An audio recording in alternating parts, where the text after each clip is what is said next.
Hey guys, welcome back to Hanging with the Kiddos Creative Creations. I'm Latoya. If this is your first time visiting my YouTube channel, welcome. If this is not your first time, thanks so much for stopping by to hang out with me. I just wanted to hop on here and make a really quick video to show you all what I'm working on.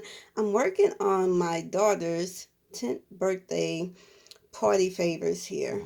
And I just wanted to show you what I have done so far. These are the goodie bags that I made. They're super cute. I don't know if you can see this, but I printed them out on the glitter cardstock paper. This how the back looks. So pretty.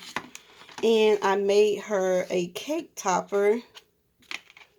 I printed this out using my Cricut, and I just added a little wooden stick to stick it down in the cake. But it came out so pretty, and I laminated this with my laminator. And I made her a t-shirt, as you can see. And I made her a t-shirt that looks the same as this.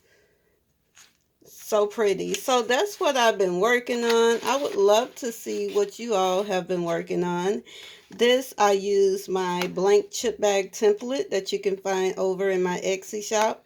So if you're interested in learning how to make these little goodie bags, chip bags yourself, my template can really help you out with that. And this design, this Paris theme design, I will have up in my shop as soon as possible. It's so cute. It may not be up right now, but I am going to try to get this design up if you're interested. Alright guys, that's all I wanted to come on here and show you. If you want a more detailed video about any of these 3 items that I made, please drop me a comment down below. Thanks so much for watching, and see you next time. Bye.